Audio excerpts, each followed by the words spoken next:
ایک بات آپ نے کئی دفعہ سنی ہوگی، میرا بڑا دل کرتا ہے پھر سے اس کو دہراؤں۔ میں نے اسے سینکڑوں بار پڑھا ہے۔ جب طبیعت پوری بے چین ہوتی ہے اور اپنی ذمہ داریوں کا احساس کرنے کو دل کرتا ہے نا، تو پھر خیال آتا ہے کہ ہم بھی پڑھیں ذرا ان چیزوں کو۔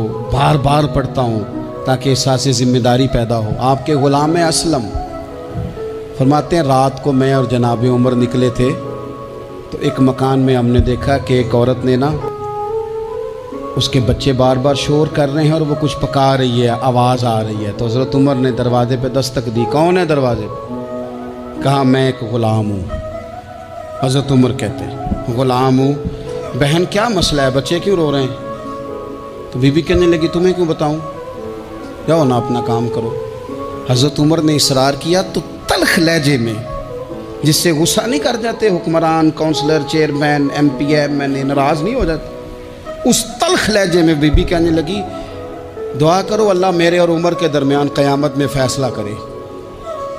کیسا حکمران ہے کہ اس کی حکومت میں میرے بچے بھوکے سوتے ہیں؟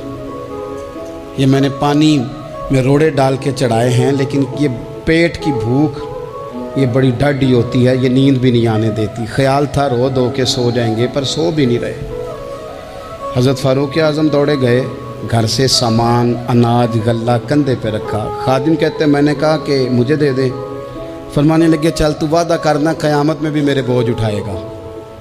کہا حضور نہیں، وہ تو میرے بس کی بات نہیں۔ فرمایا پھر مجھے کرنے دے۔ دوڑے آئے، اس خاتون کے دروازے پر لا کے وہ چیزیں رکھی۔ کہا بہن اگر تو پردہ کر لے تو یہ غلام نہ آج کھانا پکا دے تیرے بچوں۔ پھر وہ گھی چڑھا کے، چینی ڈال کے، کچھ سامان پکتا تھا وہ کھانا پکایا۔ غلام کہتے ہیں جب پھونکے مارتے تھے تو داڑھی سے دھواں نکلتا تھا، آگ جلاتے تھے دھواں نکلتا تھا۔ پھر کھانا پکایا، پھر ان بچوں کو کھلایا۔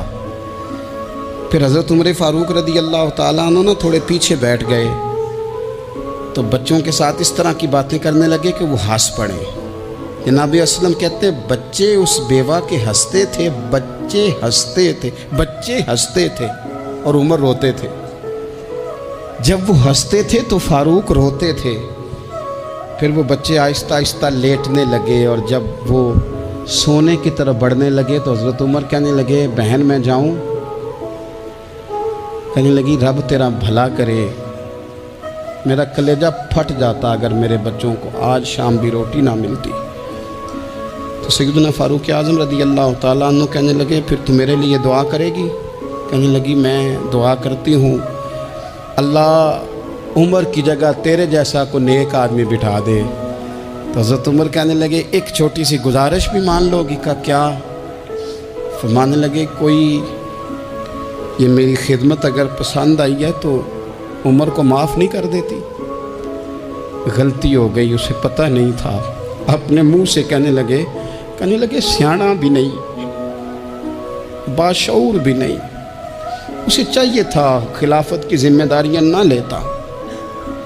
لیکن حضرت صدیق نے کہا تو وہ مان گیا، لیکن بہن میں اسے جانتا ہوں، بزدل بڑا ہے، کمزور بڑا ہے، ضعیف بڑا ہے۔ اگر تو قیامت میں اس کی شکایت لگائے گی تو بڑا کمزور پڑ جائے گا۔